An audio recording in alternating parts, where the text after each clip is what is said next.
तो hello friends, good morning. मेरा नाम योगेंद्र प्रसाद है और आज मैं रिच डैड पुअर डैड पुस्तक पढ़ रहा हूँ। फिर आप लोग से रिक्वेस्ट कर रहा हूँ उसको पढ़ने के लिए। ओके, तो इसमें पार्ट 27 में है कि कहता है कि सीडी के बजाय टैक्स लियन सर्टिफिकेट में संपत्ति का कुछ हिस्सा ही रखते थे। तो उन्होंने बताया कि इसमें सिर्फ दिक्कत यह होती थी कि उन्हें भुनाया नहीं जा सकता, मतलब हर बार और ये उनमें 2 से 7 साल की सीडी मान लेते हैं। कहता है हर बार जब भी वे किसी को बताते हैं, खासकर उसे जिसने अपना पैसा सीडी में रखा हुआ है, कि ये अपने पैसे को इस तरह रखते थे, तो वे उन्हें बताते थे कि यह ख़तरनाक है और वो इन्हें बताते थे कि इन्हें ऐसा नहीं करना चाहिए। तो जब ये पूछते थे कि भाई आपको ये ज्ञान कहाँ से मिला, तो वे कहते थे कि उनके दोस्त या निवेश की पत्रिका से। उन्होंने ऐसा कभी नहीं किया और वे दूसरे व्यक्ति को जो ऐसा कर रहा है यह बता रहे हैं कि उसे ऐसा क्यों नहीं करना चाहिए। कहते हैं कि ये जिस सबसे कम आमदनी की उम्मीद करते हैं वह 16% होता है, परंतु जिन लोगों के मन में शंका होती है वे केवल 5% से ही संतुष्ट हो जाते हैं। कहता है कि शंका बहुत महंगी साबित होती है, माने अगर कोई भी मन में डाउट आ जाता है तो बहुत महंगी साबित होती है। इनका मानना है कि यदि संदेह और सनकीपन ज़्यादातर लोगों को गरीब बनाए रखता है और उन्हें सुरक्षित खेल खिलवाता है। कहता है असली दुनिया इंतज़ार कर रही है कि आप अमीर बने। केवल आपको संदेह ही आपको गरीब बनाए हुए है। तो जैसा कि इन्होंने कहा कि चूहा दौड़ से बाहर निकलना तकनीकी रूप से आसान है, इसमें ज़्यादा शिक्षा की ज़रूरत नहीं होती, परंतु इन संदेहों, इन डाउट्स के कारण ज़्यादातर लोग इससे बाहर नहीं निकल पाते। तो इनके जो अमीर डैडी थे, इनका कहना था कि जो लोग शंकालु होते हैं, जिनके मन में डाउट होता है, वो कभी नहीं जीत पाते। और इनके अमीर डैडी का कहना था कि शंका माने डाउट और डर के कारण व्यक्ति संदेहवादी बन जाता है। शंकालु व्यक्ति आलोचना करता है, जबकि जीतने वाले लोग विश्लेषण करते हैं। यह उनकी एक पसंदीदा कहावत थी। कहता है कि अमीर डैडी जो थे, इनके ने स्पष्ट किया कि आलोचना से दिमाग बंद जाता है और जबकि विश्लेषण से आंखें खुल जाती हैं। विश्लेषण से जीतने वाले यह देख सकते हैं कि आलोचक अंधे हैं। वे उन मौक़ों को भी देख सकते हैं जो और किसी को नहीं दिख पाते और दूसरे लोग जिन मौक़ों को नहीं देख पाते, उन्हें देखने की क्षमता किसी भी तरह की सफलता की कुंजी है। तो कहता है कि जो मौका दूसरे लोग नहीं देख पा रहे हैं, उस मौके को आप देखिए और अगर वह क्षमता आप डेवलप कर लेते हैं तो वही आपकी सफलता की कुंजी है। कहता है कि जो लोग पैसे की आज़ादी ढूंढ रहे हैं, उनके लिए रियल एस्टेट निवेश का एक दमदार तरीका है। यह निवेश का एक अद्भुत तरीका है, परंतु जब भी ये रियल एस्टेट के जिक्र करते हैं तो इन्हें यह सुनने को मिलता है कि मैं टॉयलेट नहीं सुधारना चाहता। इसी को पीटर लिंच शोर कहते हैं और इसी को इनके अमीर डैडी शंकालु लोगों के बहाने कहते थे। ऐसे लोग जो केवल आलोचना करते हैं विश्लेषण नहीं करते। ऐसे लोग जिनके दिमाग पर उनकी शंकाओं और डरों का पर्दा पड़ जाता है, वे अपनी आँखें नहीं खोलते। तो कहता है कि जब कोई कहता है कि मैं टॉयलेट नहीं सुधारना चाहता, तो ये अपने जवाब देते हैं कि आपको ऐसा क्यों लगता है कि ये करना मैं ये करना चाहता हूँ। वे यह कह रहे हैं कि जो उन्हें चाहिए टॉयलेट उससे ज़्यादा महत्वपूर्ण है। कहता है कि मैं ये जो हैं चूहा दौड़ से बाहर निकलने की आज़ादी के बारे में बात करते हैं और उनका पूरा ध्यान टॉयलेट पर लगा रहता है। माने कोई आदमी किसी अपॉर्चुनिटी की बात करता है और उसका ध्यान पूरा टॉयलेट पर लगा रहता है। इसी तरह के विचार ज़्यादातर लोगों को गरीब बनाए रखता है।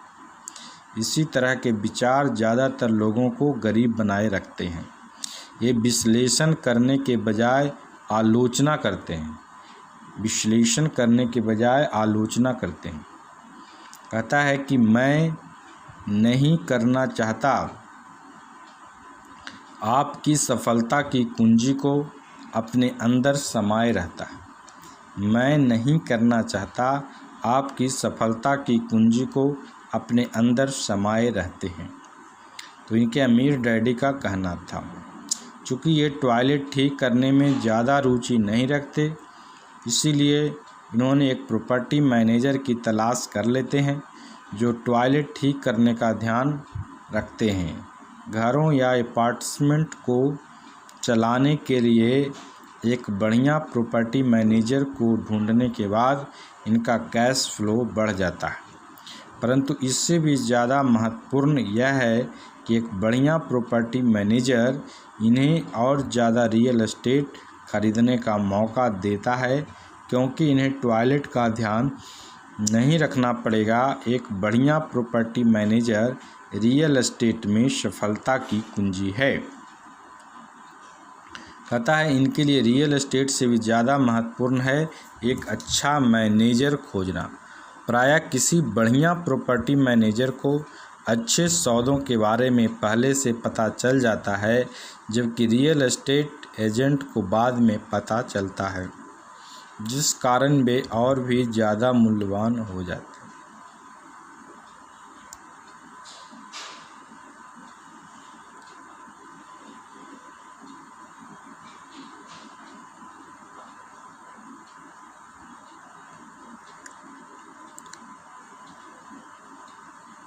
तो चूँकि ये टॉयलेट ठीक करने में ज़्यादा रुचि नहीं रखते, इसीलिए एक प्रॉपर्टी मैनेजर की तलाश कर लेते हैं। टॉयलेट ठीक करने का ध्यान रखता है। घरों या अपार्टमेंट को चलाने के लिए एक बढ़िया प्रॉपर्टी मैनेजर को ढूंढने के बाद इनका कैश फ्लो बढ़ जाता है। परंतु इससे भी ज़्यादा महत्वपूर्ण यह है कि एक बढ़िया प्रॉपर्टी मैनेजर इन्हें और ज़्यादा रियल एस्टेट खरीदने का मौका देता है, जबकि इन्हें टॉयलेट का ध्यान नहीं रखना पड़ेगा। एक बढ़िया प्रॉपर्टी मैनेजर रियल एस्टेट में सफलता की कुंजी है। इनके लिए रियल एस्टेट से भी ज़्यादा महत्वपूर्ण है एक अच्छा मैनेजर खोजना। प्राय किसी बढ़िया प्रॉपर्टी मैनेजर को अच्छे सौदे के बारे में पहले पता चल जाता है, क्योंकि रियल एस्टेट एजेंट को बाद में पता चलता है, जिस कारण वे और भी ज़्यादा मूल्यवान हो जाते हैं। कहता है कि मैं नहीं करना चाहता को सफलता की कुंजी कहने के पीछे अमीर डैडी का यही मतलब था। चूँकि ये टॉयलेट ठीक नहीं करना चाहते, इसीलिए इनके का विचार यह था कि किस तरह ज़्यादा रियल एस्टेट खरीदी जाए और चूहा दौड़ से बाहर निकलने की प्रक्रिया तेज़ की जाए। जो लोग यह कहना जारी रखते हैं मैं टॉयलेट नहीं सुधारना चाहता, वे अक्सर इस सशक्त निवेश के माध्यम से खुद को वंचित रखते हैं। उनके लिए टॉयलेट उनकी आज़ादी से ज़्यादा महत्वपूर्ण होता है। तीसरा, स्टॉक मार्केट में वे अक्सर लोगों को सुनते हैं और कि ये अपना पैसा नहीं कमाना चाहते। उन्हें ऐसा क्यों लगता है कि ये या कोई और व्यक्ति पैसा नहीं गंवाना चाहता।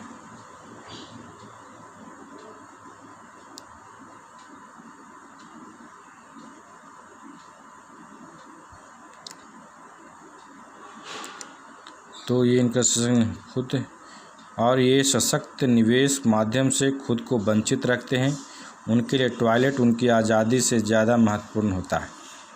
कहता है कि स्टॉक मार्केट में ये अक्सर लोगों को यह कहते हुए सुनता है, मैं अपना पैसा गंवाना नहीं चाहता। उन्हें ऐसा क्यों लगता है कि मैं ये और या कोई और व्यक्ति पैसा गंवाना पसंद करता है। वे सिर्फ इसलिए पैसे नहीं बना पाते क्योंकि वे पैसा गंवाने के लिए तैयार नहीं होंगे। विश्लेषण करने के बजाय वे एक सशक्त और निवेश के माध्यम से यानी स्टॉक मार्केट की तरफ से अपने दिमाग को बंद कर ले। दिसंबर 1996 में ये अपने मित्र के साथ नज़दीकी गैस स्टेशन के पास से गुजर रहे थे। उन्होंने देखा और अनुमान लगाया कि तेल की कीमतें बढ़ जाएंगी। इनका दोस्त बहुत चिंता करता है और छोटा मुर्गा है। उसके हिसाब से आसमान हमेशा गिरने वाला है और अक्सर आसमान उसी के सिर पर गिरता है। जब हम घर पहुँचे तो उसने मुझे वह तमाम आंकड़े बताए कि अगले कुछ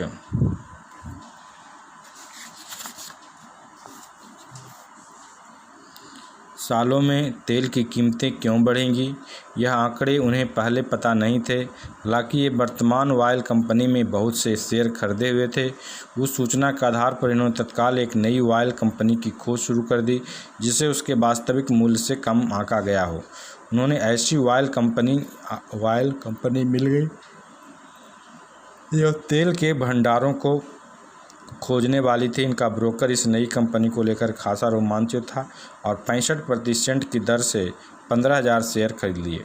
फरवरी 1997 में ये उसी दोस्त के साथ उसी गैस स्टेशन के पास से गुजर रहे थे।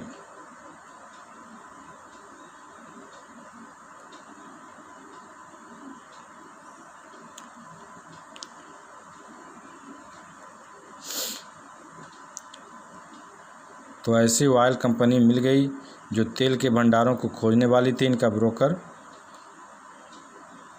इस नई कंपनी को लेकर खासा रोमांचित हो गया और 65 खरीद लिया। फरवरी 1997 में उसी दोस्त के साथ उसी गैस स्टेशन के पास से गुजर रहे थे और कीमत प्रति गैलन 15% बढ़ चुकी थी। एक बार फिर छोटा मुर्गा चिंता करने लगा और शिकायत करने लगा। मैं मुस्कुराया क्योंकि जनवरी 97 में उस छोटी सी ऑयल कंपनी में तेल खोज लिया था और वह 15,000 शेयर अब बढ़कर $3 प्रति शेयर हो गया।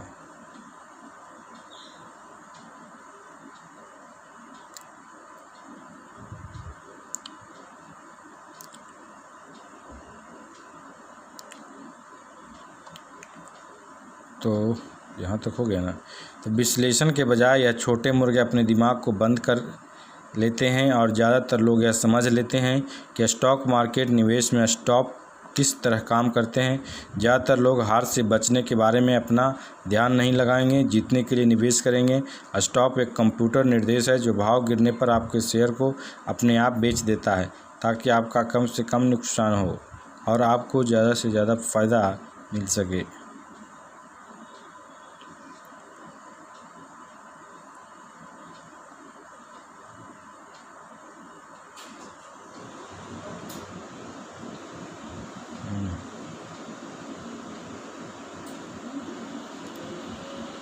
तो कहता है जब भी ये लोगों से मैं नहीं चाहता पर ध्यान केंद्रित करते हुए देखते हैं कि वे क्या चाहते हैं, इस पर ध्यान केंद्रित करते हुए नहीं देखते हैं। ये समझ लेते हैं कि दिमाग की शोर को आवाज़ बहुत तेज़ होगी, छोटा मुर्गा उनके दिमाग पर हावी हो जाएगा। तभी वे चीख रहे हैं, आसमान गिर रहा है, टॉयलेट टूट रहे हैं। इसीलिए वे अपनी अनचाही चीज़ों से बचते हैं परंतु उनकी भारी कीमत चुकाते हैं। वे ज़िंदगी से जो चाहते हैं वह शायद उन्हें कभी न मिल पाए। अमीर डैडी ने इन्हें छोटे मुर्गे देखने का एक तरीका सुझाया। वही करो जो कर्नल सैंडर्स ने किया था। 66 साल की उम्र में उनका व्यवसाय चौपट हो गया था और अपनी सोशल सिक्योरिटी के चेक कर गुजर बसर कर रहे थे। इतना नहीं, फ्राइड चिकन को अपनी रेसिपी के साथ पूरे देश में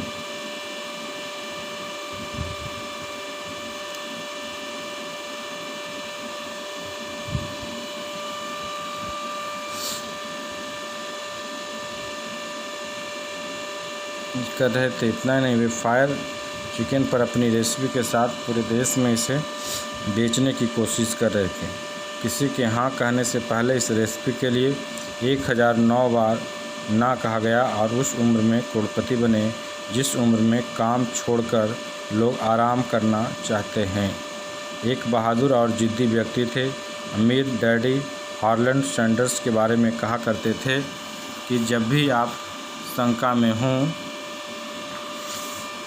में हों और थोड़े डरे हुए हों तो वही करें जो कर्नल सैंडर्स ने अपने छोटे मुर्गे के साथ किया था, उसे फ्राई कर लें। Okay, thanks.